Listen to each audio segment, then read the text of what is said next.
Hello, everyone. Welcome back to the F4L Headquarters Podcast. I am your host with the most, the F4L icon, Sean Jazz Stevens. Thank you. Thank you. Thank you. Thank you very much. Oh, you're too kind. Thank you. Thank you. Thank you.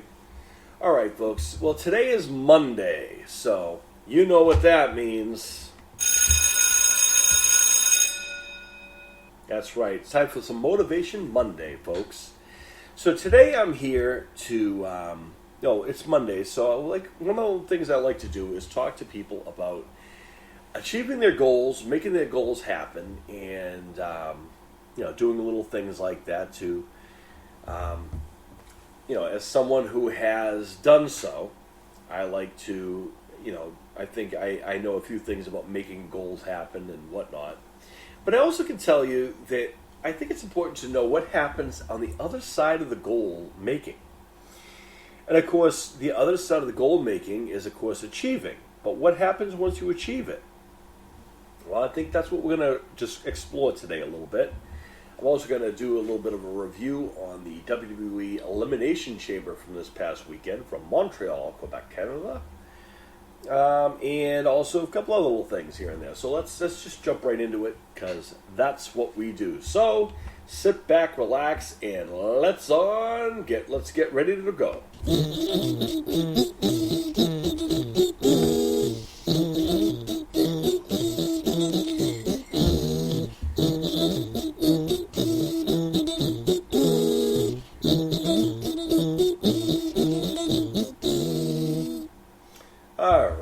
So now that we're here, let's take a peek at what goals are. So whenever the goal is you're making, first and foremost, the thing you got to understand is, of course, anything can be achieved. Anything can happen, and anything and will can and will take place. For example, let's say your goal is in martial arts. Combat sports. Your goal should be wanting to be champion of some kind, or winning, doing something in that way, whether it be breaking a record or holding some type of championship. For example, in boxing or UFC or in MMA, I know that there are titles that go along with that.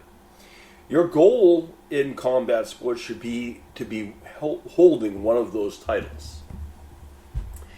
But it's one thing to want to hold the titles, but what happens when you get there? When you actually grab that title?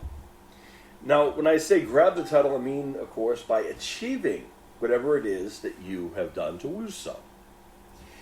Well, because once you achieve that goal of becoming a champion in sports, like combat sports, well, now you are the champion. So now what should happen is now you are the man.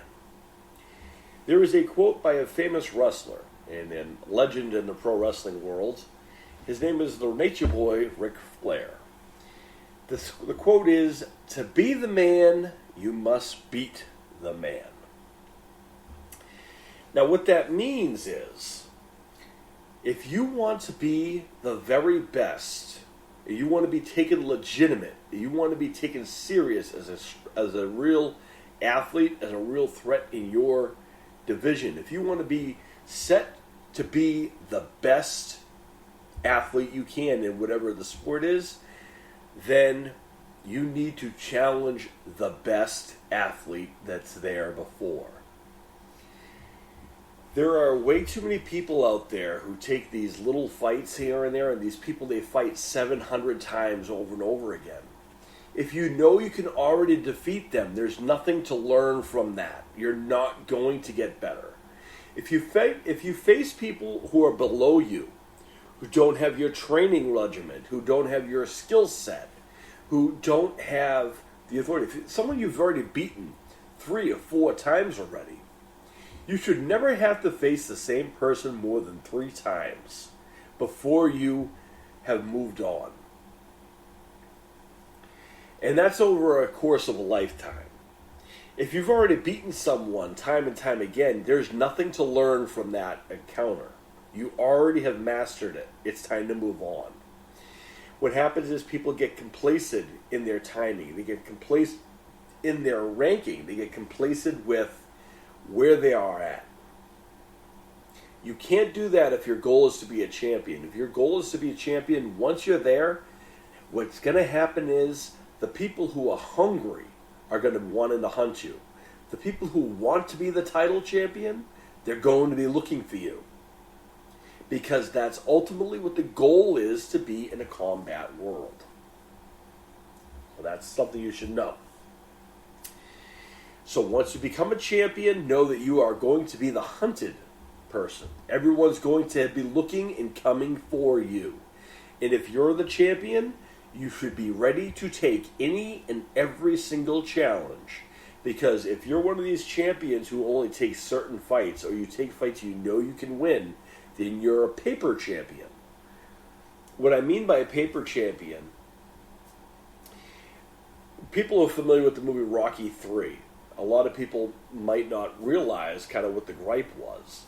You see, Rocky III, Rocky Balboa, who at this point had already defeated Apollo Creed after a long bout with him, and after he did that, he went on to become a world champion after defeating Apollo Creed. Spoiler alert. But he defended the title against people who Mickey, his coach or trainer, knew he could defeat. Meanwhile, waiting in the loom was hungry Clubber Lang. He was a guy who, like Rocky Balboa, came from the streets, had nothing. But he wanted to be the champion. He chased the champion. He didn't take the easy way. He knew that he had to challenge the best to get to the champion. And then what happened when he got to come face to face with Rocky Balboa? Mickey did not want Rocky to take the fight because Clubber Lang was hungry, and he knew that Clubber Lang was going to take the title because Rocky was already was complacent in fighting these mediocre guys he's fought in 700 times already. Because Rocky, at that point, was a paper champion. On the books, he's got the face, he's got the clout to be a champion. That's a paper part of it. But when it comes to being someone who people respect for being someone who takes on all challengers, and takes on the toughest challenges and wins, and sends the challengers back, that is a true champion. And I want to remind you guys, again, spoiler alert, when the time came for Rocky Balboa to face Clubber Lang, Rocky Balboa lost to Clubber Lang because Clubber Lang was hungry to be the champion, and he continued facing every single person after that. Rocky Balboa had to find himself all over again. He had some personality conflicts because he realized he was a paper champion. I want you guys to think of that if this is something your goal is. If your goal is to be a champion, your goal is to be the champion. And you need to face the toughest challengers to get to be the champion. And then when you get to the champion, you bring your A game. You bring that hunger. If you're the champion, you be ready for that person. You get ready for Clubber Lang. You get ready for the person who wants your title. Because they're coming for it. That is the pro and the con of becoming a champion. Once you are a title holder, everyone wants that title. So that's something to be aware of on that end. Now, let's say your goal is in the entertainment world, acting, singing, whatever. If your goal is to be, I want you to really think about what it is you want to get out of acting or becoming a famous person. First and foremost, what is it that you want out of the fame? Is it the money that goes along with it? Is it the respect that you think goes along with it? Because there's going to be two sides of this, which is why I'm going to share with you. Now I have to say I've been on both ends of the spectrum. I've done some acting. I've done stage work in my younger days, and I've also done a lot of extra work when I was going to film school and so forth. And I worked for some of the best agencies out there, and I worked with some of the best studios as an extra. When it came time for me to become a filmmaker myself, I got to see how the magic worked. That's ultimately what I wanted to do anyway. And I achieved that. And I made some films, and I got to see both sides of the spectrum. I can relate to people wanting to become an actor. But here's the thing. From my perspective, I can tell who wants it, who's being forced into it, and why they want to be there. And that same thing kind of circles back to my martial arts days. Because I did my homework on everyone who I was going to face. Now, in a tournament setting, you usually have one match, and then you go into the shower. You go to you get rest up before your next fight, before your next match. Okay, cool. I would stay there with my bottle of water and watch every fight that was going on, every single match that was going on the mat. Now, it can get confusing when you're dealing with that because there are several matches going along. I would watch every little piece, if I could, of everyone because I knew who was going to be in my division, and I wanted to be prepared when it came time to face them. Now, in acting, it could be something similar. What is the end goal for being an actor? What is it that you want? Is it the art that you want to get into? You want to produce the best film that people can talk about for generations?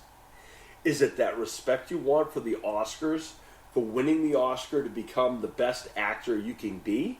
That's again that's a type of championship in that realm. Or is it the money that goes along with it? Because when it comes to the fame part of it, I think people grossly misunderstand what that is. But I think it's important to know what sacrifices you have to make when you achieve that goal on the other side. For example, if your goal is to be an actor, and this is honest truth about acting, it's going to be audition after audition after audition.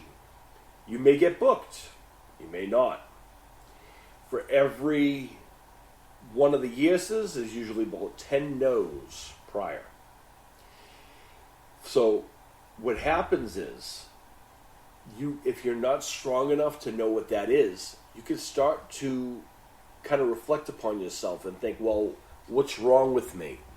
Why don't they want me in their picture? Why don't they want me in this role? And it could be a variety of things. But the reality of it is, there's a certain element that goes into when you're an actor and you get told no so many times. It can start to do work on your psyche. It can actually hurt you in the long run because then you'll start saying, well, this is the reason why I didn't get that. That's the reason I didn't get this. And you'll see all the negatives. But that's something you should be aware of. You're going to get told no before you'll say, many more times you'll say yes. And then the roles that you get and the fame, let's say. I've talked a little bit before about what happens when you become, quote, famous. What is fame to you? Is fame having a lot of money and being able to afford all the things? Well, of course, everyone wants to be compensated, and everyone wants to have the same kind of money that all these other huge blockbuster actors want. But that comes with a price. Because here's the thing: a lot of people confuse that success with happiness. You could be very rich and get paid you could get paid a very good sum of money for doing a role in a film. But there's sacrifices that go along with that. For example, if you're a young person who gets the big time, gets a big, huge payday. Well, most of it goes to your college fund, and then part of it goes to your agent, part of it goes to your parents, and then if you don't have the right kind of people taking care of you in that sense, then you could lose that anyway. And also, the other part that happens is your relationships actually will start to be impacted. And I'll tell you why. When you're, quote, famous or acting and whatever, and you make it big as an actor, you'll see this. And I kid you not, this is something you'll see. People who never wanted anything to do with you prior, people who never talked to you, people who, barely said hello to you, these people are going to start coming over to you and treating you like you're the king or queen in whatever aspect of it. These people will come out of the woodwork and become your best friend. But the thing is again, this can play on your psyche and this can play on your mind, because now, and this does happen, where people start to question, are you genuinely wanting to be my friend, or are you just my friend because I have the money and I can take us to Disney World, buy us all kinds of food and drinks and whatever? You have to, if you really want to think about it, to be a really successful actor or entertainer, it's going to be a lonely life, because you do have that aspect. Fans know you from what they see you in. They know you from the screen. They know you from the role.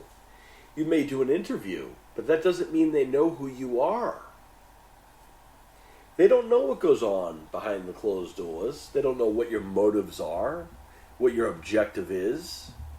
And the sad part is they don't care.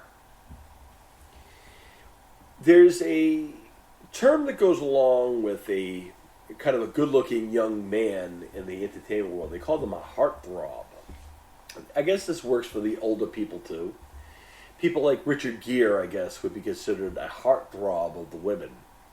There are numerous others on this list, but in the younger days, I remember my sister and a lot of the young girls that I went to school with reading something called the Bop magazine or the Tiger Beat magazine. And these were magazines written for girls mainly that featured a lot of these, quote, heartthrobs.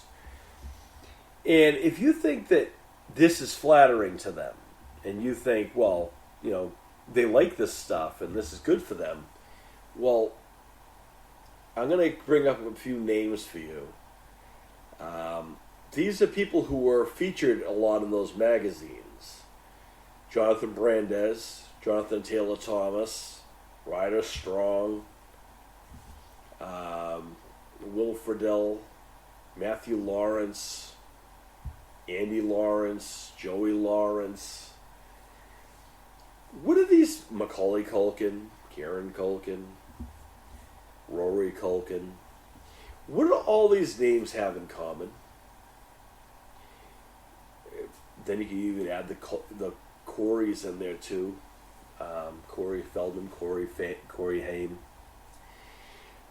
The thing about this is,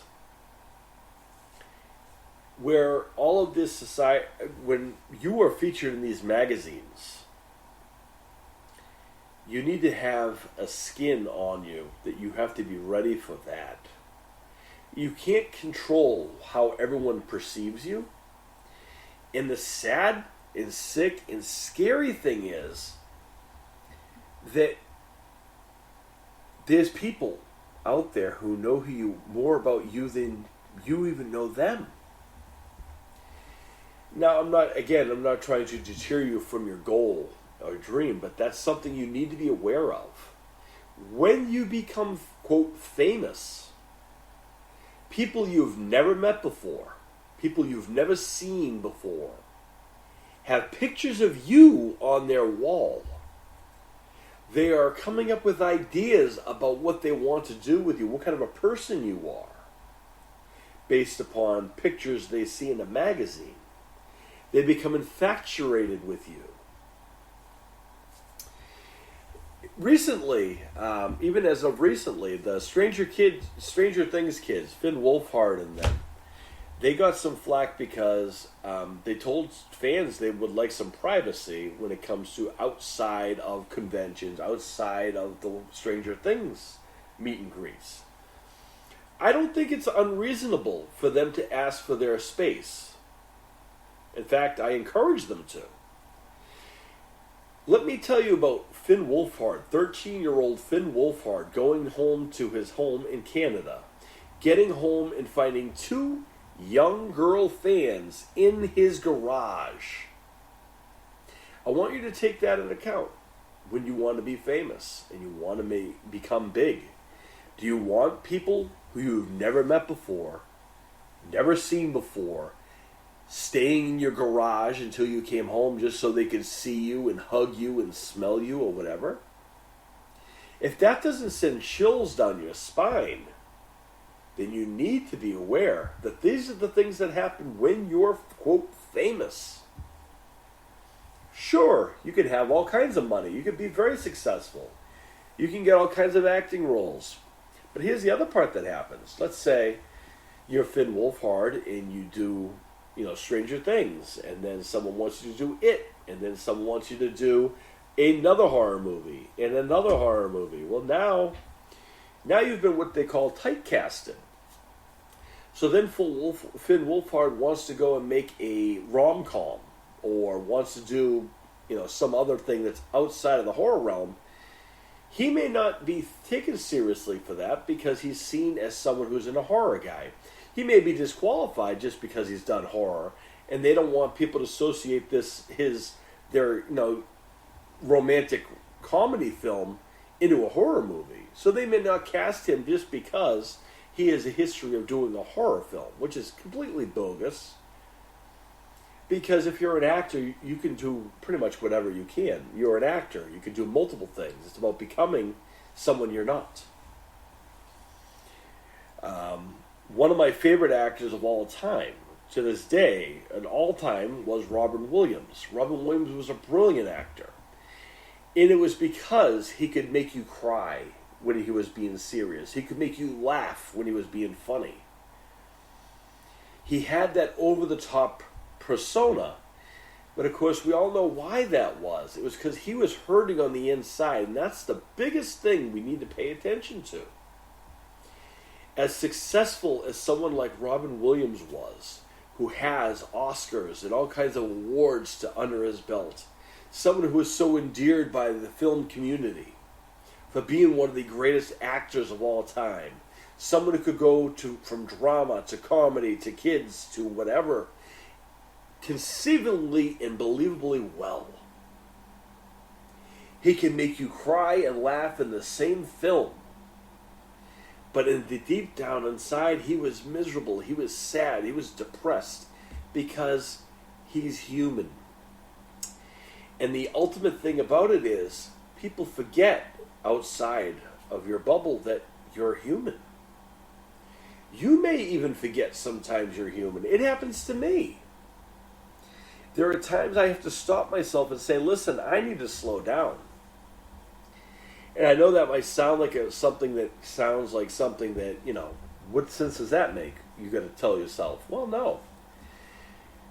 When I don't have downtime. I'm constantly thinking of something, working on something, and whatnot. I don't like wasting time. I don't like wasted space. I don't like doing nothing. So I am constantly working on something, jotting down something, planning on something, or whatever the case may be. I often laugh when people say, well, what do you do for fun? Well, all of it's fun. I enjoy planning. I enjoy putting things together. I enjoy goal making and achieving the goals and coming up with the ways to get these things done.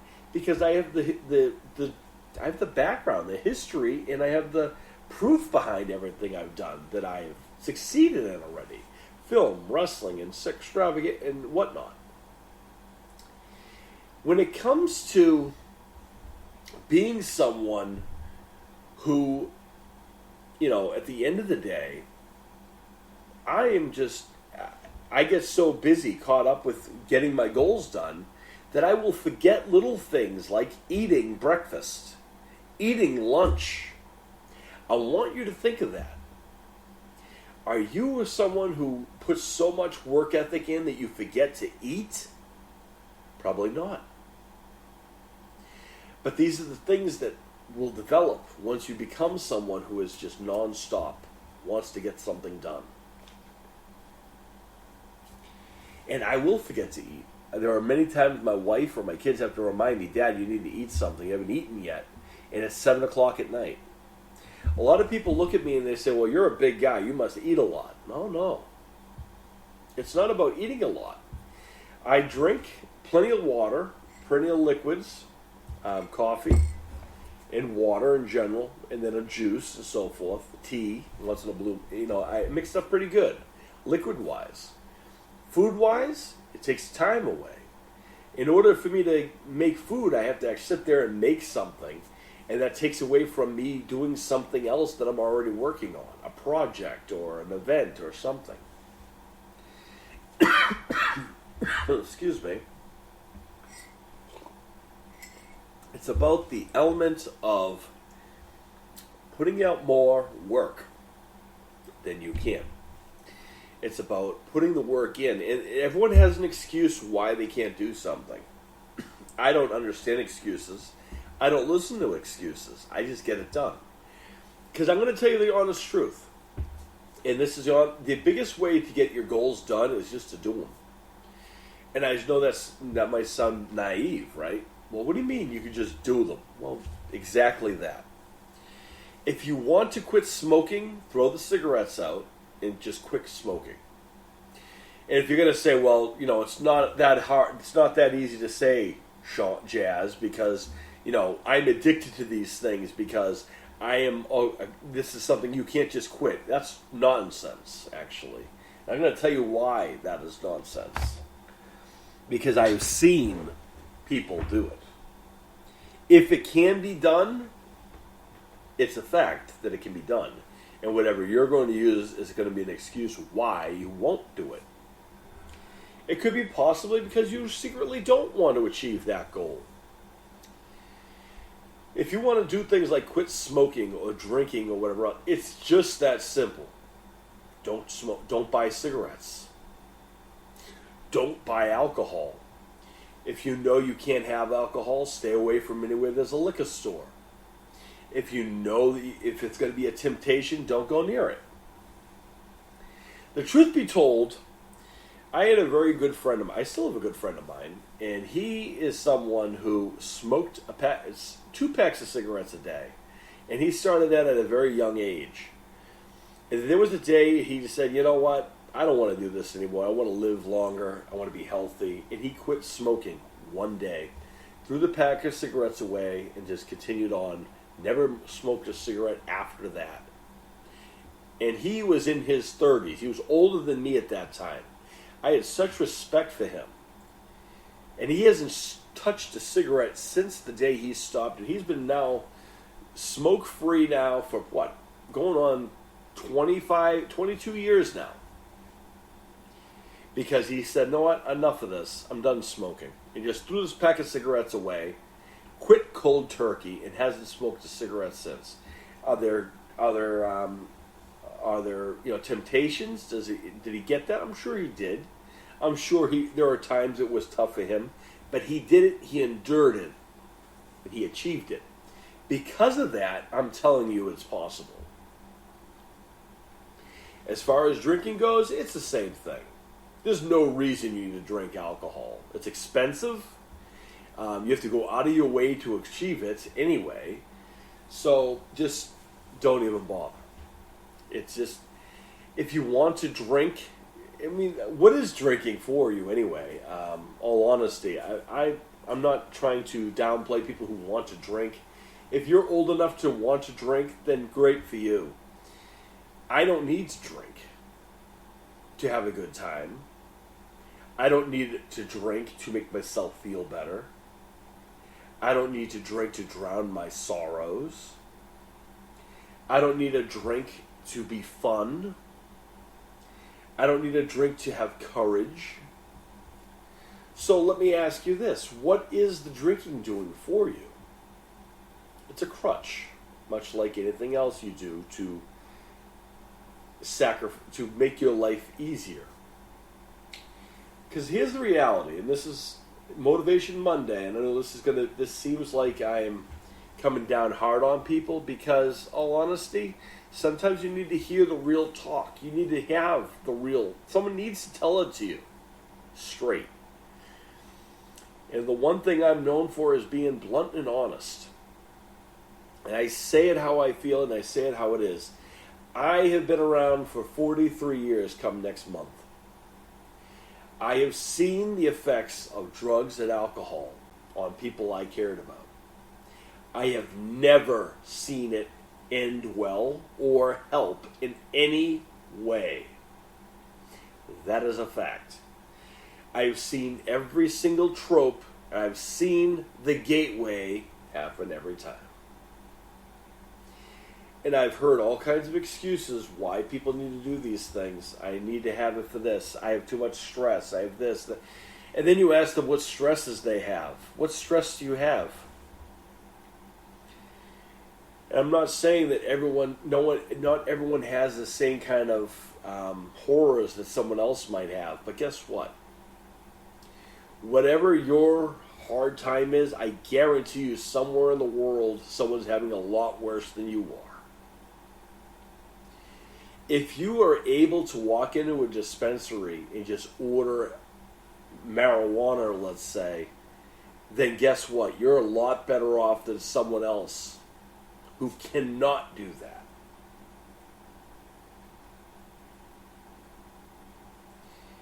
Because you have that ability to do that. Someone else does not have that ability. Now, I personally do not like anything smoked. And I want to say this too. I want to make this blanket statement. I don't care what you're smoking. I don't care if it's cigarettes, nicotine, marijuana, a vape. I don't care what you're smoking. I don't want to be around smoke. I don't like smoke. It hurts my lungs. I cough. It makes me sick. I can't control what everyone else does. Now, as a leader of the F4L, I respect each other's differences. Some people believe they need to have these things to survive. They believe they need these things to cope. You don't. There's an alternative. You just haven't figured it out yet. And this is my biggest thing with it, when it comes to smoking, for example, smoking or drinking, or drugging in general to make yourself, quote, feel better. What happens when you're done drinking and smoking it? What happens when the high's gone? The problem's still there. So what happens?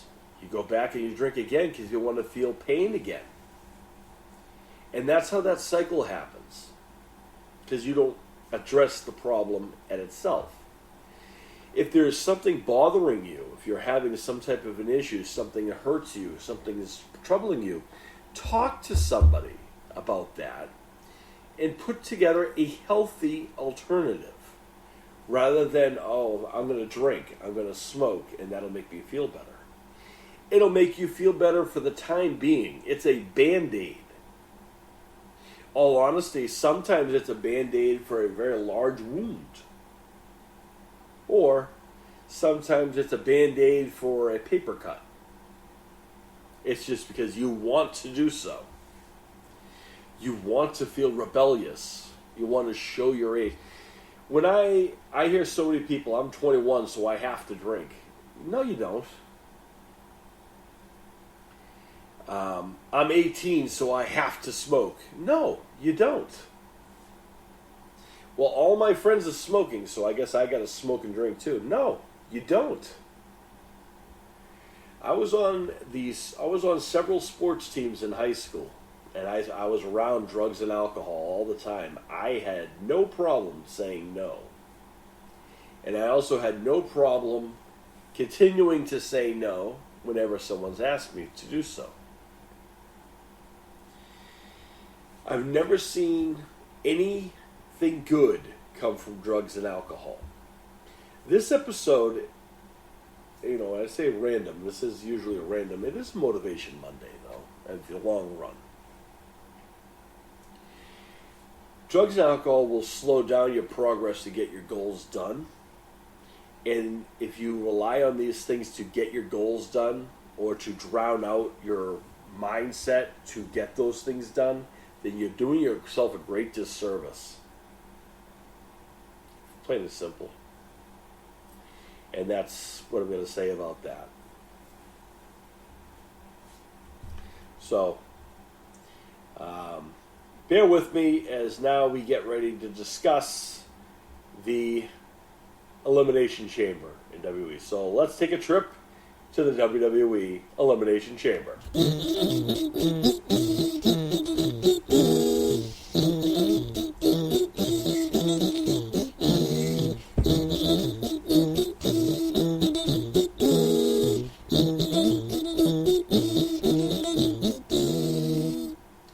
All right, here we are now. So, WWE's Elimination Chamber was this past Saturday. First and foremost, they have been doing their shows on Saturday, and I'm curious how everyone else likes that. For me, it's throwing me off because I'm used to it always being on Sundays. If you're someone like me who works from home, then it really throws off your days. Usually, it used to be on Sundays, and you knew the next day was going to be Monday. Because what would happen is at school the next day or at work on Monday, everyone would talk about what happened the night before. That was kind of the fun of it. But now it happens on Saturday, so I'm curious how other people like that Saturday time frame. Especially since a lot of the time, prior to COVID or whatever else, people were going out and usually very rarely home on a Saturday to watch something like that, but to each their own. But let's talk about Elimination Chamber this past weekend. Saturday was the Elimination Chamber, and they had several matches, per se. I do the reviews on television and music and television and movies a lot. Wrestling's done a little bit same as television, really, for me when it comes to planning and whatnot.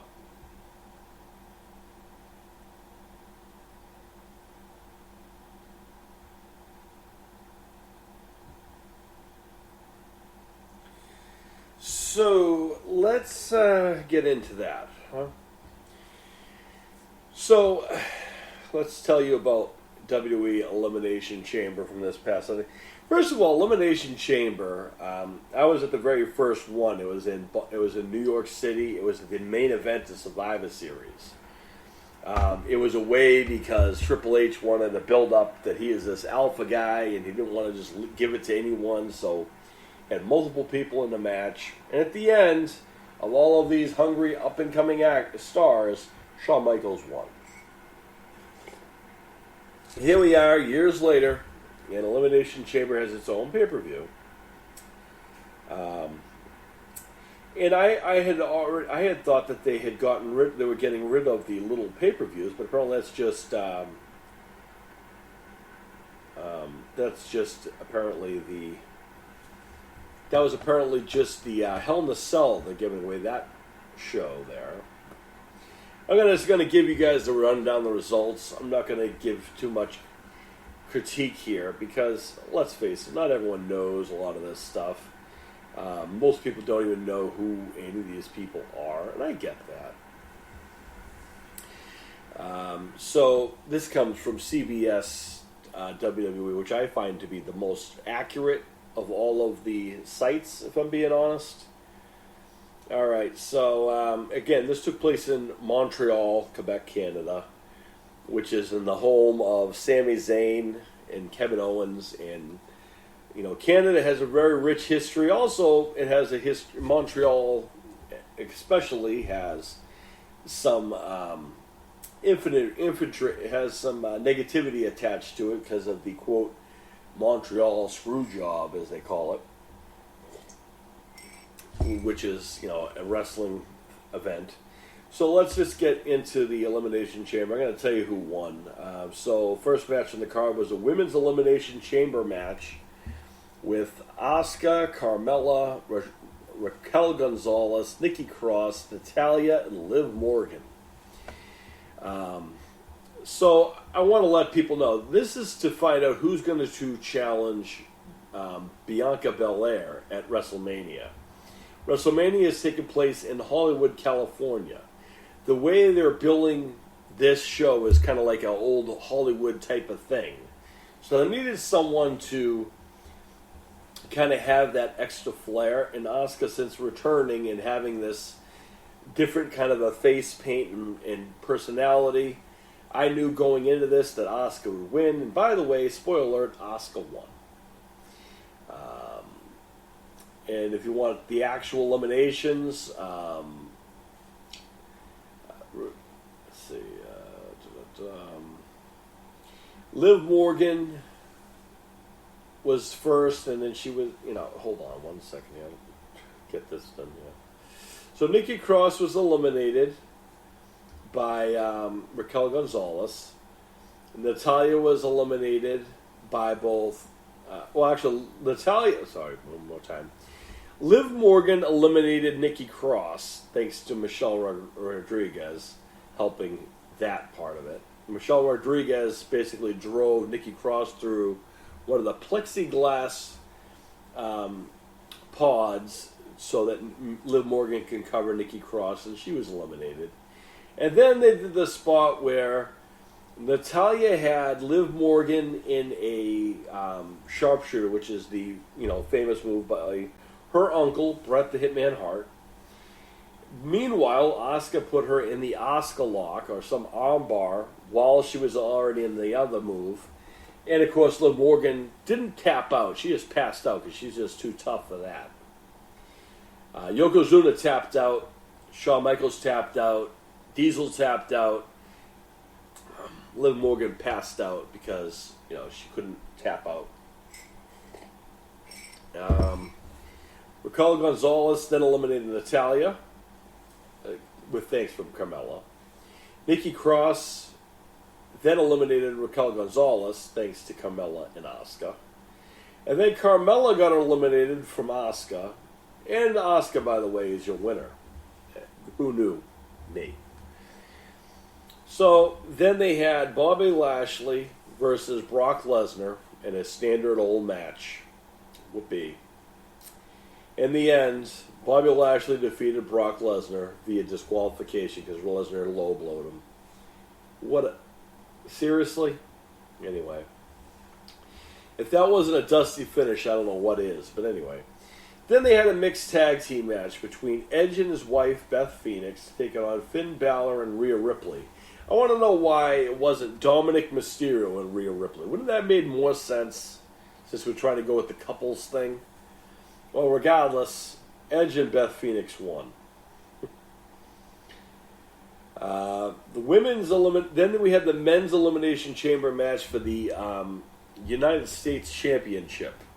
Austin Theory and Montez Ford and Bronson Reed and Johnny Gargano and Damian Priest and Seth Rollins. My son and I don't always see eye to eye in a lot of the things in wrestling today. But we both agree that we don't understand why Montez Ford, who is traditionally a tag team guy, is featured in this match. And you're telling me there's no other single superstars that were available for this Elimination Chamber match? You needed one half of the tag team. WWE barely has any tag teams as it is. And they're going to take one of the tag team guys and make him a singles guy all of a sudden? Listen, how about you figure out... there's plenty of people on the roster to use rather than have this poor guy. That's just because they wanted really cool moves to do. Well, you already had Seth Rollins and Austin Theory in this already. And Damian Priest. And Johnny Gargano. You didn't need another guy to do flippy stuff in this cage. But, sure enough. By the way, in the end result, Austin Theory is still your champion.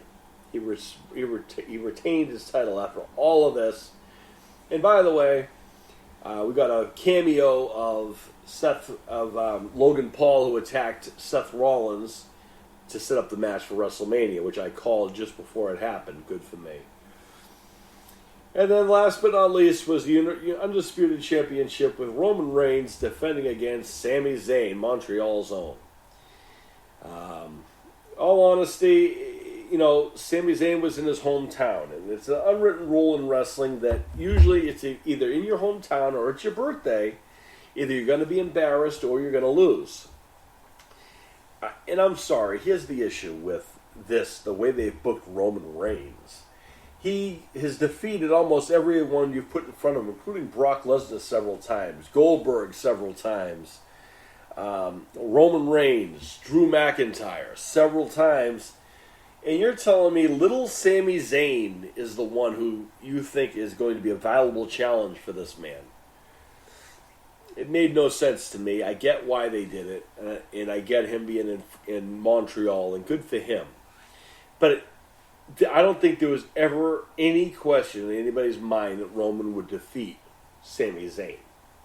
It was a wasted cause. And I don't like to do a lot of spoilers, but Kevin Owens gets involved after the match is over. And by the way, prior to this, the Usos have been defeated already in this match. Paul Heyman's been defeated in this match already. Ref bump already. And then Kevin Owens comes after the fact and then helps out Sami Zayn. But Sami Zayn's already lost, by the way, because Roman's already defeated him. But rather than have the beatdown continue by Jimmy Uso and Roman Reigns, Kevin Owens came out for the save. Now here's my question. During that, the only people who were seen after this is Jimmy Uso and Roman Reigns doing this beatdown along with Paul Heyman. Jey Uso showed up to what looked like save Sami Zayn, but we don't know that for sure because Sami accidentally speared him. But he disappeared altogether after this. What happened to him? He got speared. So what? Anyway, I'm going to pretend that I'm not as intelligent as I am, and I'm going to use their WWE logic, which is very little logic at all, and go with the fact that, maybe it was just one extra thing that he couldn't deal with. But it was a wasted time, and it is kind of interesting to see the Usos in Canada, because Canada is a very hard country to get into. And I was very surprised that they got in, the Usos, with their lengthy records and so forth. No shade or spots at the Usos, but it is what it is. People who have, ever been in trouble before or ever been found with drugs before are not allowed to enter Canada, like Macaulay Culkin, for example. But yet, the Usos are able to do so whenever they please. Okay, anything. Anyway, I don't know what the point was with Jey Uso. Rumor has it that they're going to have Roman Reigns. They're going to have Kevin Owens and Sami Zayn versus the Usos to dethrone them at the WrestleMania. I guess then the idea was to have them win the titles from the Usos and then have Cody win the title from Roman at WrestleMania. I don't know. I just find it kind of ridiculous that we're going to believe that Kevin Owens is going to team up with Sami Zayn again. And both have, even though, prior to this, they had a little bit of a feud because Kevin Owens should and can say, "I told you so," to Sami Zayn. But also they have a history where neither one of them can trust each other. To be a successful tag team, you need to have continuity and trust in your partner. Watch our tag team division. You'll see that in all of our matches on our YouTube wrestling show. But anyway, this is not going to be a long episode, as I mentioned today, but I did want to give you guys that little bit of things. And that, ladies and gentlemen, was Elimination Chamber.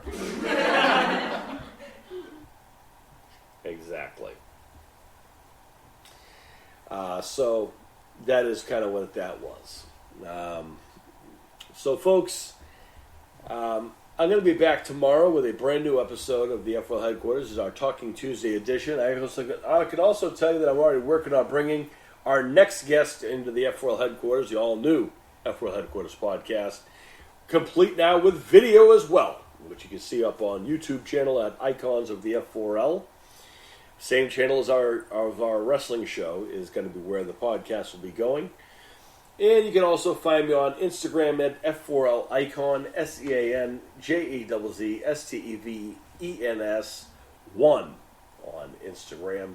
As well, if you want to drop me an email, you want to be a guest of my show, you want to reach out, questions, comments, concerns, or you want to become part of the show, you want to be a guest, or you want me to help you get, whatever the case may be, you can reach me at www.dreammatches, DREAMMATCHES @gmail.com. I am the F4L Icon, Sean Jazz Stevens, closing down the F4L Headquarters podcast for the night and saying, may all your dreams come true. Peace, and have a great week.